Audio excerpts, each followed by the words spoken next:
ধৈর্য এমন একটা জিনিস যেটা নবীদের গুণ। প্রত্যেকটা নবী ধৈর্যশীল ছিলেন, প্রত্যেকটা নবী সবের ছিলেন, প্রত্যেকটা নবীকে আল্লাহ তাআলা শক্তির মতো একটা অসাধারণ ক্ষমতা দিয়েছিলেন। প্রিয় ভাইরা, সবর হচ্ছে এমন একটি হাতিয়ার, এমন একটি যন্ত্র যা কখনো ব্যর্থ হয় না। সবর এমন একটি যন্ত্র যা কখনো বৃথা যায় না, এবং সবরকে আল্লাহ তাআলা এমন একটি তীর বানিয়েছেন যা কখনো লক্ষ্যভ্রষ্ট হয় না, এবং সবরকে আল্লাহ তাআলা এমন একটি দুর্গ বানিয়েছেন যা কখনো ধ্বংস হয় না। একটা বিষয় খেয়াল রাখেন, ওয়াসবিরু ইন্নাল্লাহা মা'আস সাবিরিন। আল্লাহ তাআলা বলেছেন তোমরা ধৈর্যশীল হও, এবং মনে রেখো যে সবর করে, যে ধৈর্যশীল হয়, তার সঙ্গী হয় একজন, তিনি কে? আল্লাহ তার সঙ্গী হয়। এখন প্রশ্ন হচ্ছে যে সবর, ওয়াই সবর ইজ মোস্ট ইম্পর্ট্যান্ট? সবরটা গুরুত্বপূর্ণ কেন? আমার চোখে চোখ রাখেন, আমি একটু বোঝাবার ট্রাই করি যে সবরটা গুরুত্বপূর্ণ কেন। আচ্ছা, একটু ফিল করেন যে আমাদের জীবনে একটা বিপদ আসছে। হয় আমার বাবা মারা গিয়েছে, আমার জব আমি লস করে ফেলেছি, জব হারাই গেছে, অথবা আমার কোনো ইনজুরি হয়েছে, কোথাও আঘাত লেগেছে। আচ্ছা বলেন তো, এই সমস্ত প্রত্যেকটা ড্যাঞ্জারে আমার দিকে তাকান, ধৈর্য ছাড়া কোনো গতি কি আছে? কোনো গতি নাই। There is no alternative way of সবর। সবরের কোনো প্রকার কোনো বিকল্প রাস্তা নেই। সবর হচ্ছে মুমিনের জীবনের সফলতার সবচেয়ে বড় হাতিয়ার। তবে আমি আজকে আলোচনাটা একটু লম্বা করব, এই জন্য সবর এটা মেয়েদের জন্য জরুরি, ছেলেদের জন্য জরুরি, সবার জন্য জরুরি। কারণ পরীক্ষা শুধুমাত্র ছেলেদের জীবনেই আসে না, মেয়েদের জীবনেও পরীক্ষা আসে না নাই? একজন মেয়ে যে বিয়ে করেছে, আব্বা আম্মার ঘর সংসার সব ছেড়ে আসছে, এসে দেখছে যার জন্য সব ছেড়ে আসছে সে তার মতো না, স্বামী খারাপ। এরকম মাঝে মাঝে হয় না? তো এই যে মেয়েটার শ্বশুর বাড়ি খারাপ, শাশুড়ি খারাপ, স্বামী খারাপ, তার জীবনেও সবরের দরকার আছে না নাই? আরেকজন মেয়েকে না আপনি ভাবেন, যে মেয়েটা বিয়ে করেছে, জাস্ট মনে করেন 1 মাস হয়েছে, 1 মাস পরেই তার স্বামী মারা গিয়েছে, বিধবা হয়ে গিয়েছে। এই মেয়েটার জীবনও সবরের দরকার আছে না নাই? তার মানে লাইফের একটু গভীরভাবে ভাবলে বুঝবেন যে লাইফের প্রত্যেকটা স্টেপে স্টেপে ধৈর্যের বিকল্প কোনো রাস্তা হতে পারে। You must have to be patient. In every kind of situation, you must have to be patient. যতটা কষ্ট আসুক না কেন, ধৈর্য আমরা হারাবো না। রাজি আছেন তো ইনশাআল্লাহ? আচ্ছা, আমি কোরআন থেকে কিছু এক্সাম্পল দিব ধৈর্য কাকে বলে, নবীদের ধৈর্য কেমন ছিল, এবং আমি হাদিস থেকেও কিছু এক্সাম্পল দিব যে কিভাবে আমরা ধৈর্যশীল হতে পারি। এবং মহিয়সী নারী যারা ছিল, যেমন আম্মা জান আয়েশা রাদিয়াল্লাহু তাআলা আনহা, এবং নবীজির ফার্স্ট ওয়াইফ যিনি ডিভোর্সি ছিলেন, তিনি হচ্ছেন খাদিজাতুল কুবরা রাদিয়াল্লাহু তাআলা আনহা, যাকে নবীজি বিয়ে করেছিলেন কত বছর বয়সে বলতে পারবেন? 40 বছর। কত বছর? তার জীবন থেকে আমরা সবরের শিক্ষা কেমন করে নিতে পারি? আয়েশা রাদিয়াল্লাহু তাআলা আনহার জীবন থেকে আমরা সবরের শিক্ষা কেমন করে নিতে পারি? আমরা এখান থেকেও শিক্ষা গ্রহণ করার ট্রাই করবো। সকলে বলেন ইনশাআল্লাহ। আচ্ছা, ফর এন এক্সাম্পল, মনে করেন কেউ আপনাকে অপবাদ দিয়েছে, আপনি কাজটা করেন নাই, আপনি এই ক্রাইমটা করেন নাই, তাও মানুষ আপনাকে ব্লেম করছে। আপনার কোনো হারাম অ্যাফেয়ার নাই, মানুষ আপনাকে ব্লেম করছে যে আপনার একটা হারাম অ্যাফেয়ার আছে। এটাকে আমরা বাংলাতে বলি অপবাদ। আমরা বলি কি? অপবাদ বা তোহমত। আমি যেটা করি না সেটা মানুষ আমাকে মনে করে এবং আমাকে ব্লেম করে, এটা নাম হচ্ছে অপবাদ। আমি জাস্ট ছোট্ট একটা হাদিস বলবো। আগে প্রশ্ন করি, নবীজির একজন কুমারী স্ত্রী ছিলেন, যেই একমাত্র স্ত্রী কখনো বিয়ে করেন নাই, তার ডিভোর্স হয়নি, তার স্বামী মারা যায়নি। তার নামটা কি প্রিয় ভাইয়েরা? আয়েশা রাদিয়াল্লাহু তাআলা আনহা। ছোট্ট একটা হাদিস শেয়ার করছি। নবীজির মোট স্ত্রী ছিল কয়জন বলেন তো? 11 জন। জোরে বলেন কয়জন? 11 জন। 11 জন স্ত্রীকে নবীজি ঘুরতে নিয়ে যেতেন। তবে এটা একটা সিস্টেম ছিল, লটারি সিস্টেম। নবীজি একটা বাক্সে সবার নাম লিখে রাখতেন, যার নামটা উঠতো তাকে নবীজি ঘুরতে নিয়ে যেতেন। সুবহানাল্লাহ পড়ে। ওটা অ্যামেজিং সিস্টেম। যার নাম উঠতো তাকে নবীজি নিয়ে ঘুরতে যেতেন। তো একবার নবীজি লটারি করলেন, একটু মনোযোগ দিয়ে শুনতে হবে। লটারি করার পরে আম্মা জানা আয়েশা রাদিয়াল্লাহু তাআলা আনহার নামটা লটারিতে উঠলো, নবীজি ঘুরতে নিয়ে গেলেন। এটা একটু লম্বা স্টোরি, বাট আপনাকে মনোযোগ দিয়ে শুনতে হবে, কারণ এখানে একটা অনেক বড় সবরের শিক্ষা আছে। সেই যুগে ঘুরতে যাওয়া হতো মেয়েদেরকে নিয়ে, ওয়াইফদেরকে নিয়ে। এটাকে বলা হতো হাউদাজ, আমরা বলি এটাকে পালকি। আগের যুগে বিয়ে হতো কিসে করে? পালকিতে করে। হাউদাজ এটাকে আমরা আরবিতে বলি পালকি। পালকিতে চড়ে বিয়ে হতো, হতো না? আগের যুগে এটা সিস্টেম ছিল। তো তখনকার যুগে এভাবে পালকিতে চড়ে ঘুরতে নিয়ে যাওয়া হতো। তো আম্মা জান আয়েশা রাদিয়াল্লাহু তাআলা আনহাকে পালকিতে চড়ে নিয়ে যাওয়া হচ্ছে ঘোরার জন্য। তো যখন কাম ব্যাক করবে বাসার দিকে, এক্স্যাক্টলি ওই সময় এসে আম্মা জান আয়েশা রাদিয়াল্লাহু তাআলা আনহার প্রকৃতির চাপে তিনি প্রকৃতির ডাকে সাড়া দেওয়ার জন্য বের হন, মানে পালকি থেকে নামেন। যেটা হয় সেটা হচ্ছে পালকি থেকে নামার পরে উনি একটু দূরে যান প্রকৃতির ডাকে সাড়া দেওয়ার জন্য।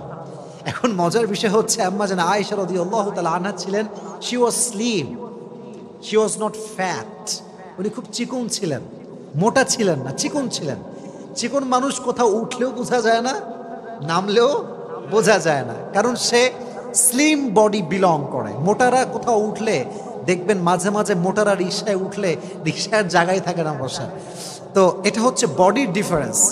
তো কি হলো, উনি যখন প্রকৃতিটাকে সাড়া দেওয়ার জন্য গেছেন, যেই সাহাবি পালকিটা টানছিল, পালকিটা নিয়ে যাচ্ছিল, ওই সাহাবি বোঝে নাই যে আসলেই আম্মা জান আয়েশা উঠেছেন নাকি উঠেন নাই। যেহেতু উনি স্লিম ছিলেন, উঠলেও যা, না উঠলেও উনি নিয়ে চলে আসছে। আম্মা জান আয়েশা রাদিয়াল্লাহু তাআলা আনহা যখন প্রকৃতির ডাকে সাড়া দিয়ে ফিরে আসেন, দেখছেন পালকি নাই। পালকি কোথায়? পালকি আর নাই, পালকি চলে গিয়েছে। কারণ সে ভেবেছে এখানে আয়েশা রাদিয়াল্লাহু তাআলা আনহা আছেন। তো উনি যখন ফিরে আসলেন, দেখলেন পালকি নেই। তখন উনি খুব সবরের সাথে অপেক্ষা করলেন। যখন দেখলেন অপেক্ষা করেও আসছে না, তখন তিনি কি করলেন জানেন? সুন্দর করে মরুভূমিতে শুয়ে পড়লেন চাদর মুড়ি দিয়ে। চাদর মুড়ি দিয়ে শুয়ে পড়লেন। অনেক লম্বা স্টোরি, আমি প্রেসাইজলি বলছি, but there is a lesson, very important lesson, অনেক গুরুত্বপূর্ণ একটা শিক্ষা আছে। তো যখন নবীজি দেখলেন যে আয়েশা নেই রাদিয়াল্লাহু তাআলা আনহা, উনি একজন সাহাবীকে লস্ট অ্যান্ড ফাউন্ডের দায়িত্ব দিয়েছিলেন, যে কে হারাচ্ছে, কে সফরে আছে, কে নেই, এটা খোঁজাখুঁজির জন্য। যেমন যদি আপনারা কখনো পিকনিকে যান, দেখবেন যে একজন লোক থাকে যে মাইক নিয়ে ডাকে, অমুকে আসছে কিনা, অমুকে বাসে উঠেছে কিনা। এরকম পিকনিকে হয় কি হয় না? হয়। ডাকে, কোথায় কে আছো, কে মিসিং আছো, বের হয়ে আসো। তো যেই সাহাবীকে নবীজি দায়িত্ব দিয়েছিলেন তার নাম হচ্ছে আব্দুল্লাহ ইবনে মুআত্তাল। আব্দুল্লাহ ইবনে মুআত্তাল রাদিয়াল্লাহু তাআলা আনহু। উনি এবার আয়েশা রাদিয়াল্লাহু তাআলা আনহাকে খোঁজা শুরু করলেন। খুঁজতে খুঁজতে তিনি দেখতে পেলেন আয়েশা রাদিয়াল্লাহু তাআলা আনহা মরুভূমির মাঝখানে চাদর মুড়ি দিয়ে শুয়ে আছেন। উনি বুঝতে পারলেন এটাই আয়েশা রাদিয়াল্লাহু তাআলা আনহা। উনি ডাকলেন না, গিয়ে কথা বললেন না, চুপচাপ দাঁড়িয়ে থাকলেন। যখন আয়েশা টের পেল যে এখানে কেউ এসেছে আমাকে নেওয়ার জন্য, উনি চলে আসলেন। এবার তাকে নিয়ে সে ফিরে আসলো নবীজির কাছে। কিন্তু যেহেতু সফরের সবাই ফিরে গিয়েছে বাসাতে, আর সর্বশেষ আব্দুল্লাহ ইবনে মুআত্তাল আম্মা জান আয়েশাকে নিয়ে ফিরে এসেছেন, মুনাফিকদের সর্দার আব্দুল্লাহ ইবনে সালুল সুযোগ পেয়ে গেল। কি সুযোগ? এবার সে ব্লেম শুরু করলো যে আয়েশার সঙ্গে এই সাহাবীর একটা জেনার সম্পর্ক আছে। সকলে বলেন নাউজুবিল্লাহ। পৃথিবীর সবচাইতে সতীত্ববান নারীর উপরে জেনার ব্লেম, কত বড় মারাত্মক জঘন্য অপরাধের ব্লেম। আপনি চিন্তা করতে পারেন কার ব্যাপারে? আপনার ব্যাপারে নয়, আমার ব্যাপারে নয়, সবচেয়ে সতীত্ববান নারী আয়েশা রাদিয়াল্লাহু তাআলা আনহার ব্যাপারে ব্লেম করা হলো যে সে এই সাহাবীর সঙ্গে ওই মরুভূমি থেকে আসার সময় খারাপ কাজ করেছে, অন্যায় করেছে, জেনা করেছে। কিন্তু বিষয়টা আয়েশা জানতেন না যে আমার বিষয়ে এই ব্লেমটা করা হয়েছে। কিন্তু উনি ফিল করলেন যে প্রিয় নবীজি আমাকে আগে যেমন আদর করতেন এখন আর তেমন আদর করেন না, আগে যেমন ভালোবাসতেন এখন তেমন আর ভালোবাসেন না। এটা তিনি ফিল করতে শুরু করেন, but she had no idea যে আমাকে এরকম একটা ব্লেম করা হয়েছে। তো একটা সময় গিয়ে আয়েশা রাদিয়াল্লাহু তাআলা আনহা বাবার বাসায় আসলেন। বাবার বাসায় যখন আসছে তখন আশেপাশের লোক বলতে শুরু করছে, আয়েশা তোমার নামে তো এরকম গুজব ছড়ানো হচ্ছে, তুমি নাকি অমুক সাহাবীর সঙ্গে এই সম্পর্ক করেছিলা সফর থেকে ফিরে আসার সময়। এটা শুনে আয়েশা রাদিয়াল্লাহু তাআলা আনহা just she was shocked and thunder. এটা কেমন কথা, কত বড় মিথ্যা অপবাদ আমার উপরে। কিন্তু দেখেন, পৃথিবীর নির্মম বাস্তবতা হচ্ছে কষ্টে পড়লে বোঝা যায় যে কে আপন কে পর। কষ্ট বিপদ হচ্ছে এমন একটা জিনিস যেটা মানুষকে চিনিয়ে দেয় যে কে আমার আপন কে আমার পর। আমার যখন খুব কষ্ট আসে, খুব বিপদ আসে, আমার একদিক থেকে খুব ভালো লাগে যে আমি আমার আপন মানুষ চিনছি। এবং যখন আমি চিনে ফেলি তখন আমি বলি যে ভাই বিপদ তো আসবে আর যাবে, কিন্তু আমি তো আপনাকে চিনে ফেললাম যে আপনি কোন ক্যাটাগরির লোক, এটা আমার বোঝা হয়ে গেল। তো আম্মা জান আয়েশা দেখলেন সবাই তার বিপক্ষে, কেউ তার পক্ষপাতী করে না। ইভেন সর্বশেষ, অনেক লম্বা স্টোরি, আমি জাস্ট প্রেসাইজলি বলছি, সর্বশেষ নবীজি আম্মা জান আয়েশার কাছে আসলেন, এসে বলেন, আয়েশা তুমি যদি সত্যি এই অন্যায় করে থাকো আল্লাহর কাছে মাফ করো, আল্লাহর কাছে মাফ চাও, আল্লাহ তোমাকে মাফ করে দিবে। এই কথা শুনে আয়েশা রাদিয়াল্লাহু তাআলা আনহা আকাশ থেকে পড়েছে, নবী হে, শেষমেশ আপনিও আমাকে এই কথা বলছেন, আপনিও এই রুমরে বিশ্বাস করেছেন, আপনিও এই গুজবে বিশ্বাস করেছেন? অপেক্ষা করেন, আল্লাহ আমার জন্য আছে। সুবহানাল্লাহ পড়েন। উনি চাইলে বলতে পারতেন যে আমি আর সংসার করব না, আমি আর এই সমাজে থাকবো না, আমি গলায় ফাঁসি নিব, আমি সুইসাইড করব, যেটা আমরা সাধারণ মানুষরা বলি। উনি একটুও কমপ্লেইন করেন নাই, জাস্ট কষ্ট পেয়েছেন, সবর করেছেন। আল্লাহ তাআলা আয়েশা রাদিয়াল্লাহু তাআলা আনহার চরিত্রকে সুন্দর প্রমাণ করার জন্য, উনি যে কোনো অন্যায় করেন না এটা প্রমাণ করবার জন্য আল্লাহ নিজে কোরআনের আয়াত নাজিল করে দিয়েছে। সুবহানাল্লাহ পড়েন। আল্লাহ নিজে আয়াত নাজিল করে ব্যাখ্যা দিয়েছেন যে আমার প্রিয় বান্দি আয়েশা কোনো অপরাধী নয়, সে কোনো জুলুম করে নাই, সে কোনো জেনা করে নাই, ব্যভিচার করে নাই। তাহলে বোঝা গেল যে ব্যক্তি সবর করে, ধৈর্য ধারণ করে, মানুষের দেওয়া মিথ্যা অপবাদ একদিন স্পষ্ট হয়ে যায় যে সে সব মিথ্যা ছিল, ঠিক না বলা, একসময় প্রমাণ হয়ে যায়। মনে রাখবেন, সময় এমন একটা জিনিস, সময় মানুষকে জবাব দেয়, সময় মানুষকে উত্তর দেয় যে সে মানুষটা আসলে কেমন।